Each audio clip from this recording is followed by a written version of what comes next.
Are you a young dentist who is struggling to gain confidence in your practice? Are you somebody who has started your practice but then you feel that you're not able to do that case, or you're not able to do a particular procedure very confidently? Or when you consult your patients, you're not very confident about your own treatments and you're not very confident about charging them high? If you are the one, then this is the video for you. Hi friends, this is Dr. Kunal Banka, and today I'm going to address the topic of how to develop confidence in a young practice for all of you. And in this video, I'll cover how to develop confidence while consultation, how to develop confidence while treatment, and how to develop confidence while charging the patient, while quoting the money. Now, what happens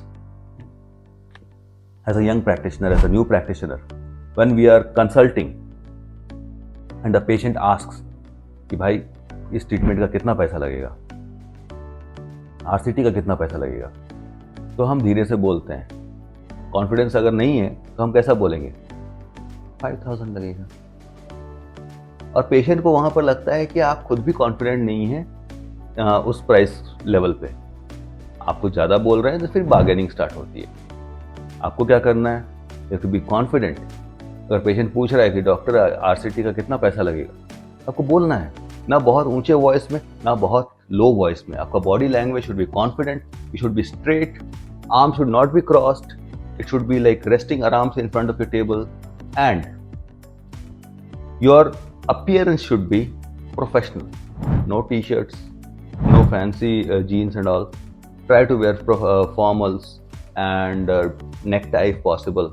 Try to wear blazers, or try to wear a surgical scrub that looks very smart and that makes you look very serious. And जब patient पूछता है cost के लिए, तो आपको बोलना है इस ट्रीटमेंट पर आपको 5000 रुपीज का कॉस्ट आएगा, एंड ट्रीटमेंट के बाद आप बिल्कुल से ठीक हो जाएंगे। You should have that confidence in your voice. एक ऐसा हुआ, हमने बोला इस ट्रीटमेंट में आपको 5000 का कॉस्ट आएगा और आप इसके बाद ठीक हो जाएंगे। और एक तरीका होता है, हम बोलते हैं हाँ 5000 लगेगा, इलाज हो जाएगा, आप ठीक हो जाएंगे। दोनों में डिफरेंस है ना, there is a lot of difference in both the ways of communication. So you have to be confident, that is number 1। Number 2, consultations. हमारे मैक्सिमम पेशेंट हमारा कंसल्टेशन देख के भाग जाते हैं। That's where we sell 90% of our treatments.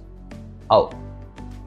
जब हम consult कर रहे हैं, 2 गलतियां बहुत मेजर करते हैं हम लोग। पहला, हमें सिखाया गया कॉलेज में कि सारा कुछ बताना है पेशेंट को, लिस्टिंग करना है, कैलकुलस है, केरीज है, 2 दांत टेढ़े हैं, ये है वो है, और हम फर्स्ट सिटिंग पे पेशेंट को सब कुछ बताने लगते हैं। पेशेंट बेचारा दांत का दर्द लेके आया है और हम उसको बता रहे हैं कि स्केलिंग करना है। How justified is that? Our first aim should be to deliver relief to the patient. Patient का chief complaint है, first sitting पे उसको आपको address करना है। Nothing else. Scaling, fillings, other things you have to tell them on the subsequent appointment slowly. अगर आप first day पे बोलेंगे ना, patient भाग जाएगा। वो सोचेगा अरे यार मेरे दांत में दर्द हो रहा है और ये दांत साफ करने को बोल रहा है। This guy doesn't know anything. Address the chief complaint on day 1. दूसरा चीज, जब आप कंसल्ट करते हैं, be very clear about your treatment, be very clear about your cost, and be very confident about your treatment. आपको पता होना चाहिए कि आप जो ट्रीटमेंट कर रहे हैं उससे आप पेशेंट को ठीक कर देंगे। अगर आपको लग रहा है कि ये पेशेंट इस ट्रीटमेंट से ठीक नहीं होगा, जस्ट डोंट सजेस्ट इट। अगर आपको लग रहा है ये आपके बस का नहीं है, आपसे नहीं होने वाला है, just refer it to somebody better. But don't ever fall in the trap of treating a patient due to the greed of money, कि भाई कर देते हैं पैसा मिलेगा। ऐसा कभी मत करो।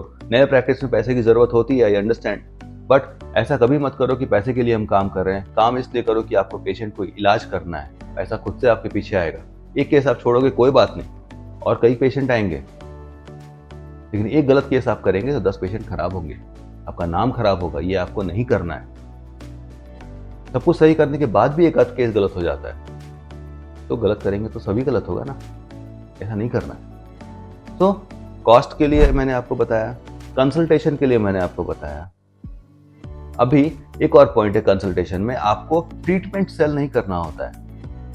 जब भी आप कंसल्टेशन कर रहे हैं, सपोज आप इम्प्लांट के लिए कंसल्टेशन कर रहे हैं तो आप इम्प्लांट सेल नहीं करेंगे, आप अपने पेशेंट को बोलेंगे कि आपको इम्प्लांट की ज़रूरत है, वहाँ पर एक दांत लगेगा जिससे आप खा पाएंगे, आप उसके प्रॉफिट बेनिफिट्स को सेल करिए।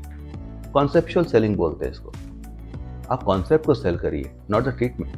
पेशेंट ट्रीटमेंट खरीदेगा उस कॉन्सेप्ट के लिए, आपको पेशेंट को उसका फ़ायदा बताना पड़ेगा। बिना पेशेंट के फ़ायदे के पेशेंट वो चीज़ कभी नहीं लेगा। हम बोलते बोलते थक जाएंगे, आपको इम्प्लांट करवाना है, इम्प्लांट करवाना है, वो कभी नहीं करेगा। आपको आरसीटी करना है, आप वो कभी नहीं करेगा जब तक उसको समझ में नहीं आएगा कि इम्प्लांट के लगने के बाद वो खाना खा सकता है या आरसीटी करने के बाद उसके दांत का दर्द ठीक हो जाएगा। तो आपको कंसेप्चुअल सेलिंग करना बहुत ज़रूरी है। ट्रीटमेंट मत बेचिए, पेशेंट को ट्रीटमेंट का पता ही नहीं है। You have spent 5 years to learn those treatments, plus 3 years of PG to learn those treatments. Patient won't understand that. Patient is a common man. उससे आप कॉमन मैन के लैंग्वेज में बात करिए, तभी वो समझ पाएगा। ये सबसे बड़ा मिस्टेक है जो हम कंसल्टेशन पे करते हैं। हम साइंटिफिक टर्म्स यूज करते हैं, हमको लगता है पेशेंट सब समझ जाएगा। इम्प्लांट मतलब तो दांत होता है, पेशेंट लगा लेगा दांत। आपको बताना होगा कि भाई ये दांत लग रहा है ना, दांत के बेनिफिट क्या है, आप खाना खा सकते हैं, आपका हेल्थ अच्छा होगा। Third point, surgical confidence.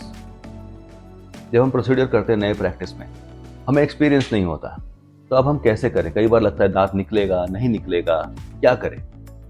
बहुत आसान तरीका है, बिल्ड अ टीम। स्टार्टिंग से ही टीम बनाइए, that will make a lot of difference to your practice. जब हम टीम बनाते हैं क्या होता है, जब आप इंपैक्शन कर रहे हैं, आपके पास केस आया, आप अपने ओरल सर्जन को कॉल करते हैं, सर आ जाइए, देयर इज अ केस। आप उसको देखते हैं, सीखते हैं, and then maybe one day you can try it out on your own, but it's always better to work with a consultant. अगर आपसे कुछ गलती होती है, कंसल्टेंट आपको हेल्प कर देगा। Don't shy away from accepting that you don't know, don't shy away from accepting that you can't do everything, accept the fact and keep learning. अपने कंसल्टेंट्स को देख के लर्न करिए, कोर्स अटेंड करिए, conferences attend करिए, जो कुछ भी करना है, लेकिन आप सीखने की इच्छा दिखाइए। आप जितना ज़्यादा सीखेंगे उतने ज़्यादा पेशेंट आपके पास आएंगे, आपका काम उतना अच्छा होगा, आपका रेवेन्यू उतना ज़्यादा होगा। तो guys, do you like this growth trend? Do you like this way to grow? If you really want to grow more, just DM me. I will personally take your practice to the next level by personal one-on-one coaching. If you really want that help, I can do that for you. Okay? Goodbye guys. See you till the next video. Signing off. This is Dr. Kunal Bankar.